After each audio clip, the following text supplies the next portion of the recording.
철학자 루소가 이런 말을 합니다. 자식을 망치는 가장 빠른 지름길은 자신이 원하는 것을 가장 빨리 들어주라, 이렇게 이야기합니다. 희망 전도사였던 최윤희 씨도 이런 이야기를 해요. 자식이 잘 되기를 진정 원한다면 돈을 아예 물려줄 생각을 하지 마라. 돈은 자식에게 이익이 아니라 해가 된다. 돈이 있다고 생각하면 자신에 대한 삶의 처절함이나 또 간절함이 없이 부모를 의지하고 기대하면서 결국 캥거루죽, 다시 말하면 백수가 된다라고 이야기하고 있습니다. 가만히 보면 여러분, 아이들을 누가 망치는가 보니까요, 많은 학자들이 이런 말을 해요. 부모님들이 아이들을 망치고 있다. 왜요? 잘못된 어떤 가치관, 또 세상관, 삶의 방식, 또 편애, 이런 것들을 가지고 자녀들을 양육하니 이 자녀들이 잘못되게 자라고 있다라고 이야기하고 있습니다.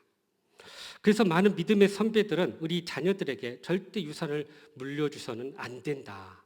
가장 좋은 유산은 신앙이다라고 이야기하고 있습니다.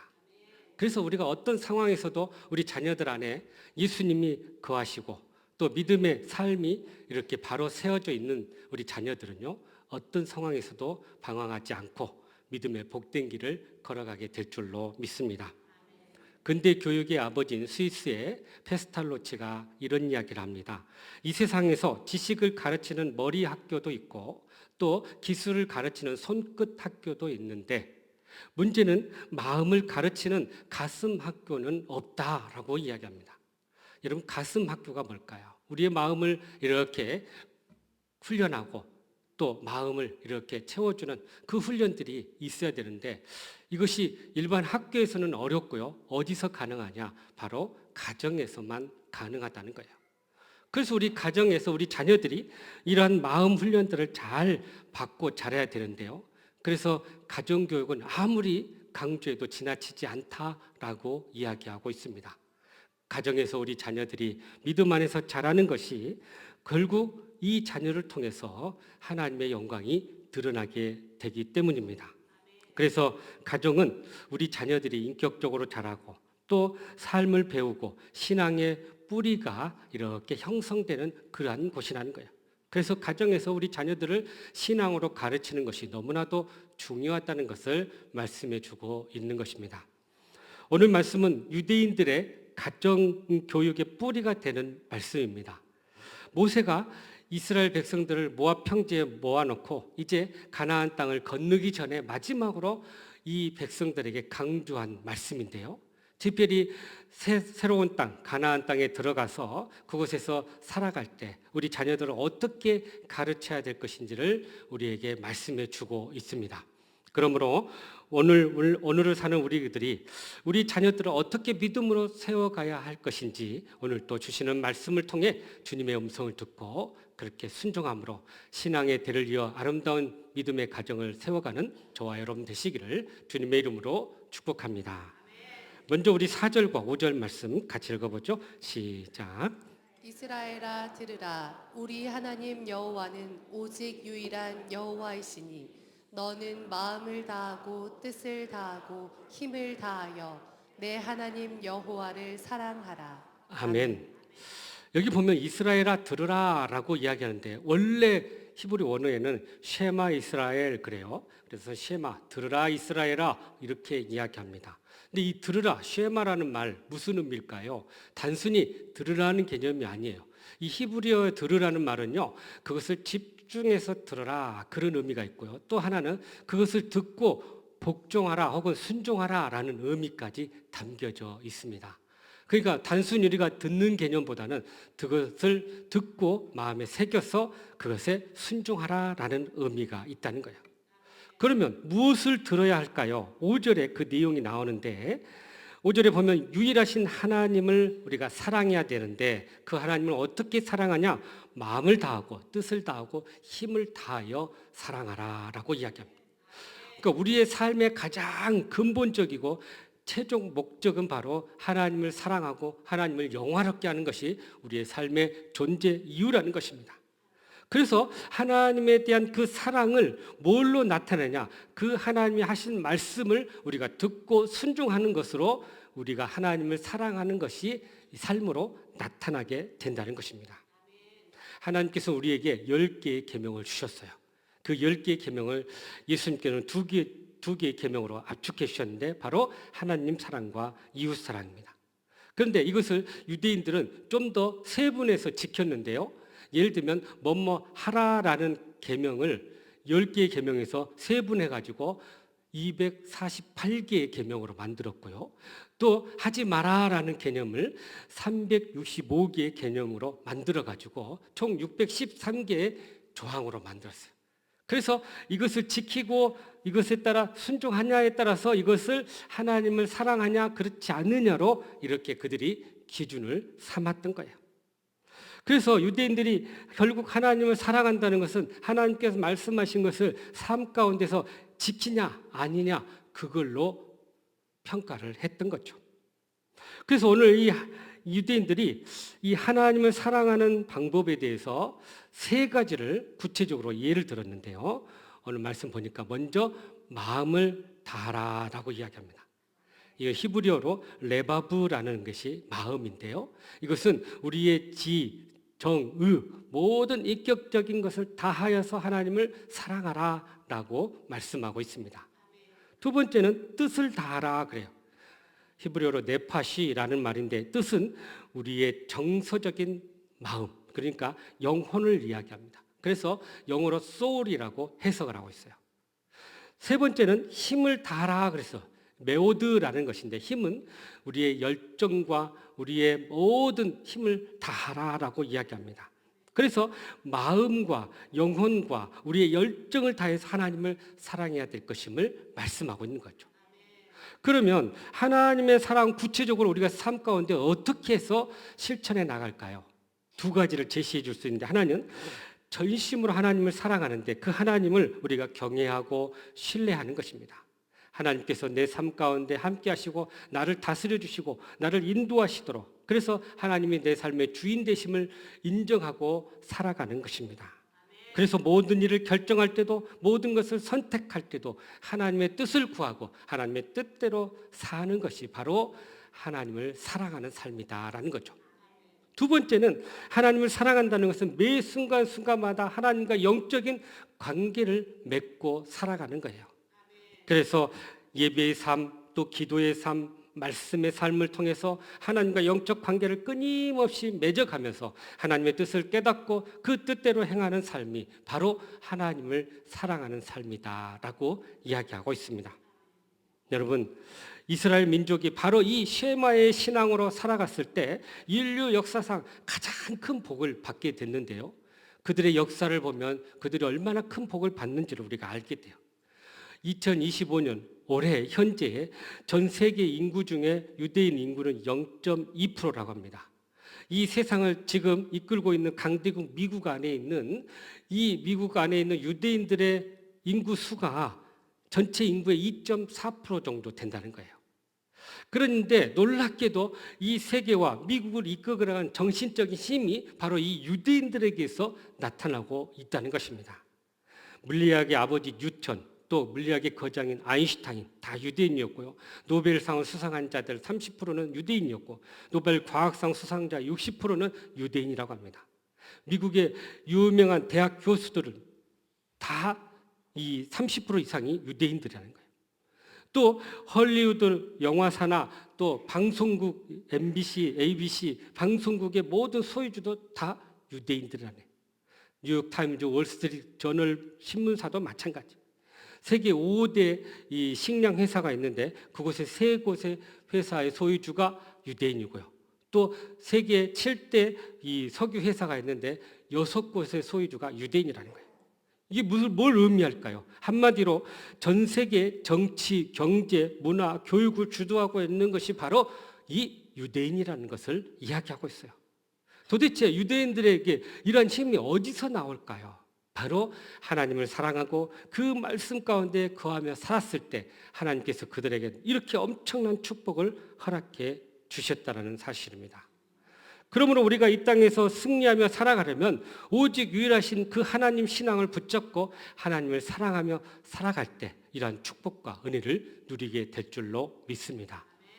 그런데 문제는요, 우리가 이렇게 하나님을 사랑하고 말씀 가운데 순종하면 복을 받는다는 것을 알면서도 우리가 그렇게 살지 못하는 것이 바로 우리의 신앙의 한계라는 거예요. 하나님의 길을 따르면 반드시 복이 있고 예수님을 믿으면 영생의 길이 있다는 것을 알면서도 실제로 자녀들에게 그렇게 가르치지 못하고 또 그렇게 삶을 살지 못하니 우리가 이 복을 점점 받지 못하고 있다는 거예요. 하나님의 복에서 점점 멀어지고 있다는 사실입니다. 제가 사역했던 교회에서 참으로 신실한 안수 집사님, 권사님 부부가 있었어요. 그런데 이 가정에 자녀가 하나 있는데 아들이 하나 있었습니다. 근데 참 제법 공부를 잘하는 아이였어요. 근데 이 아이가 고3이 되었을 때 자기가 공부를 좀 더 열심히 하면 자기가 원하는 대학을 갈 수 있다고 생각을 하고 아버지 어머니께 주일 아침에 학원을 좀 가면 안 되겠습니까? 이렇게 얘기를 했다는 거예요. 그래서 이 부모님이 그래 고3이고 그러니까 올해는 좀 그렇게 공부를 하는데 집중하라 하고는 그런 마음으로 이렇게 학원을 보내줬답니다. 그런데 주일날 학원을 이렇게 이제 가게 되니까 교회를 참석하지 못하게 되고 예배를 드리지 못하게 된 거예요. 그래서 정말 열심히 공부를 해서 자기가 원하는 대학 서울대학에 들어가고 원하는 과에 들어가긴 했어요. 그런데 문제는 그 다음부터예요. 그 다음 대학 들어간부터는 교회를 안 나오기 시작한 거예요. 그렇게 한 해 한 해 지나가고요. 또 계속 부모님이 설득했음에도 불구하고 이 핑계 저 핑계 대면서 안 나오고요. 또 군대 갔다 와서도 계속 그러는 거예요. 나중에는 이제 머리가 커가지고는 하나님이 없다고 이렇게 심지어 부정을 해요. 이런 삶을 살게 되니 참 부모님 마음이 얼마나 퍽퍽했겠어요. 그래서 하나님 앞에 매달리고 기도를 했는데요.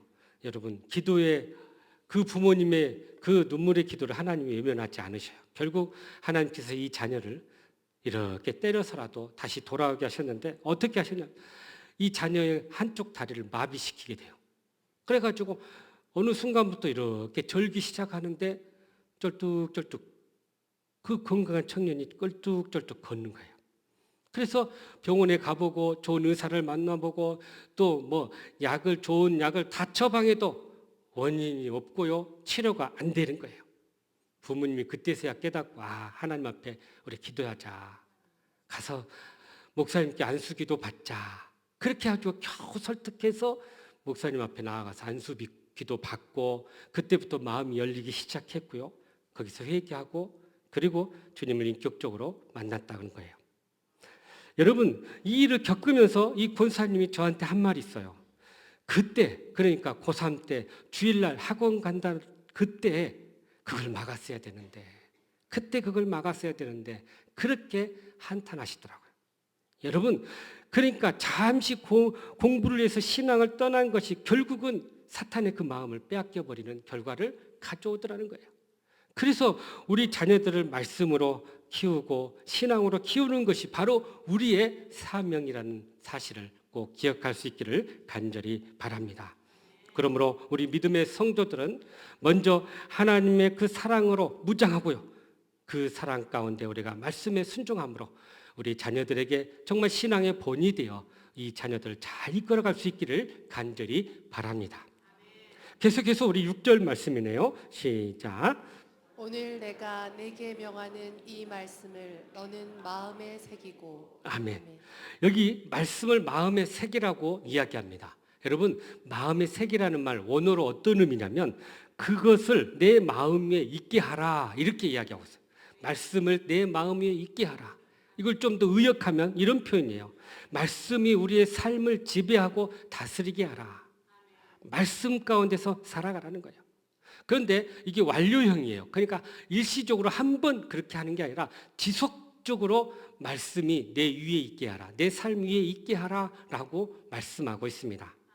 그러면 우리가 마음에 새게 할 말씀은 어떤 것일까요? 좁게는 오늘 말씀 4절, 5절의 말씀이지만 넓게는 하나님께 주신 10개의 계명과 모든 것을 포함하고 있다는 거예요. 그런데 중요한 거, 단순히 읽고 듣는 것에서 멈추지 말고 그 말씀을 마음에 새기고 기억하고 말씀 안에 거하라 라고 말씀하고 있다는 사실입니다. 여러분, 우리의 신앙생활의 표준은 하나님의 말씀인 줄로 믿습니다. 우리가 살면서 많은 인생의 문제를 겪고 또 신앙의 벽에 이렇게 부딪힐 때가 있어요. 그럴 때 우리가 어떻게 해야 돼요? 하나님의 말씀에서 그 해답을 찾게 되고 하나님의 뜻을 거기서 알게 된다는 사실입니다.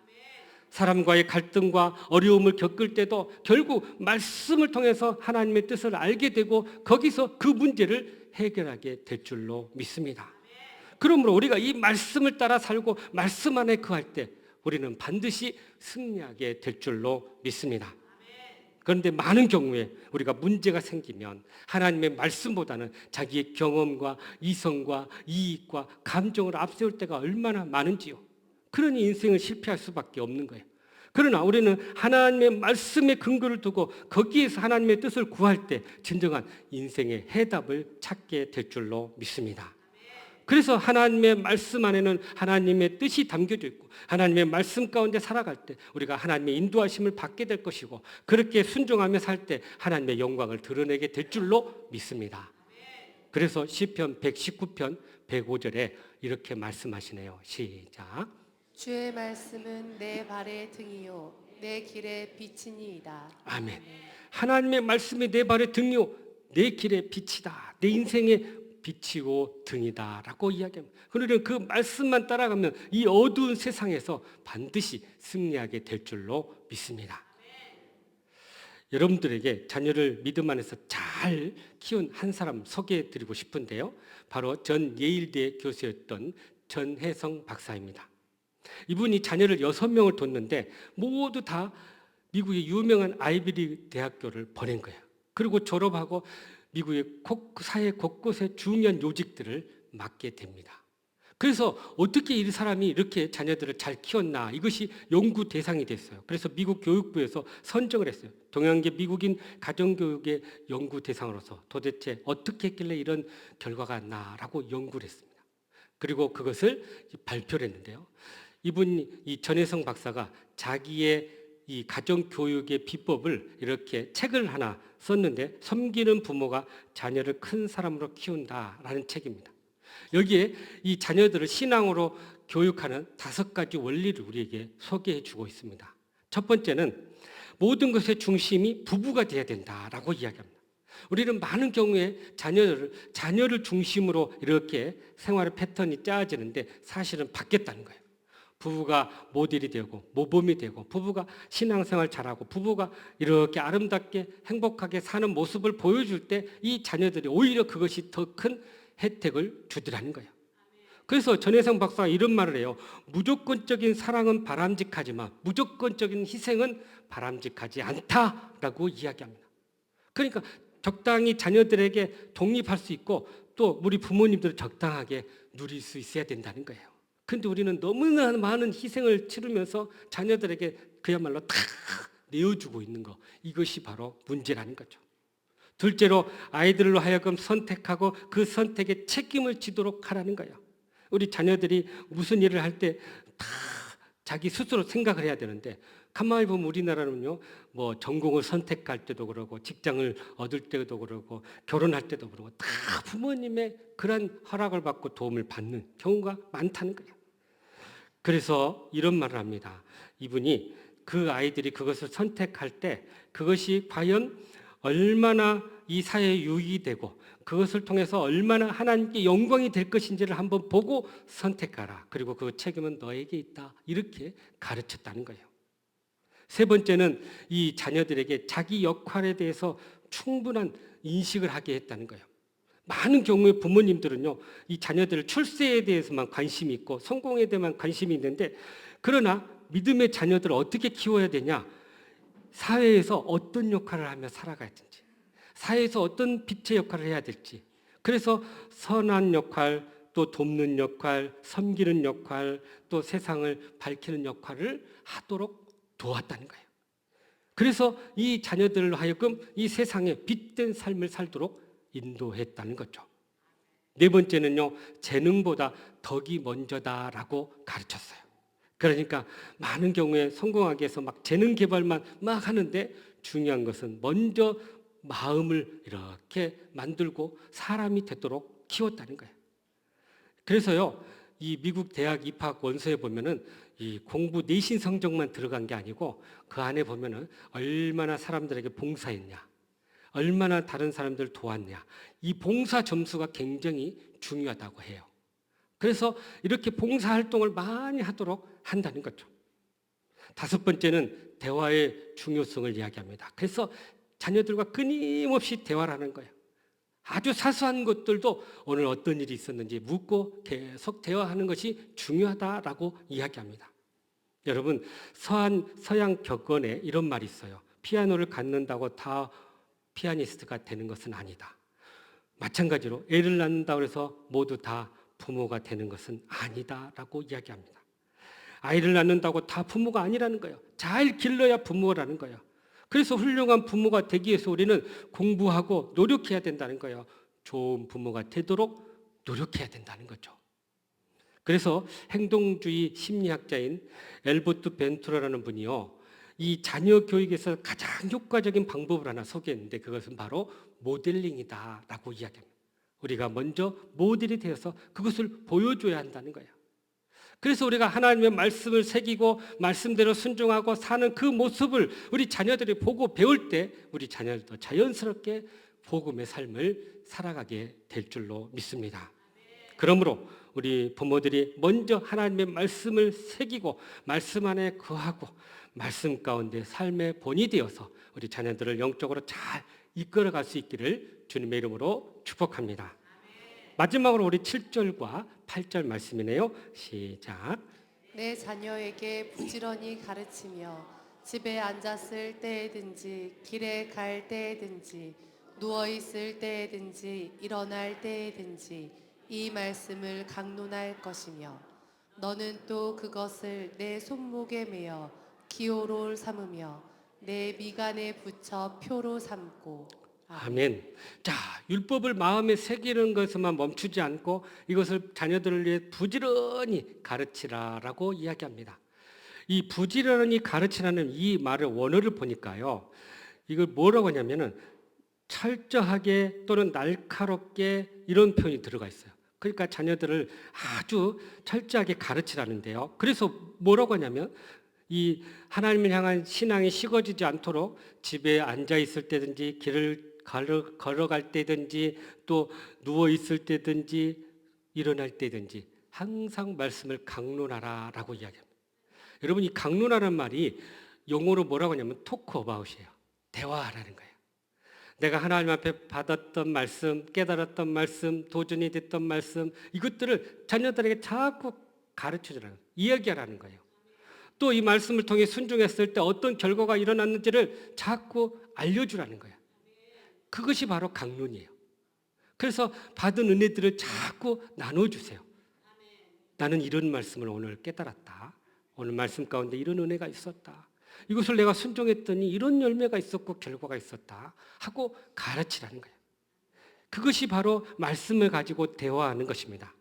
더 나아가서 그 말씀을 손목에 매어서 기호, 심볼을 삼아라 그랬고요. 미간에 붙여서 그것을 표로 삼아라라고 이야기하고 있습니다. 말씀을 늘 가까이 하라는 거예요. 그래서 문설주나 집 안방 이렇게 문 앞에 붙여놓으라는 거예요. 여러분 가정마다 정말 이렇게 하나님께서 주신 말씀이 있을 거예요. 그러면 그 말씀을요 이렇게 인쇄해가지고 벽에 좀 붙여놓으십시오. 화장실에도 붙여놓으십시오. 또 문에 붙여놓으십시오. 천정에 누웠을 때 볼 수 있도록 붙여놓으십시오. 하여튼 눈만 뜨면 말씀이 보이는 곳에 이렇게 말씀 붙여놓으면 언제든지 그 말씀을 보게 돼요. 저희 집에도 이 하나 말씀을 하나 붙여놨어요. 거울에도 붙여보고 안방에도 붙여놨는데 마태복음 6장 33절이에요. 뭔지 아세요, 여러분?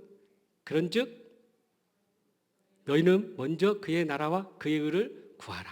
그래야면 이 모든 것을 너희에게 더하시리라. 하여튼 곳곳에 붙여놓으십시오. 보면 이 말씀이 있구나.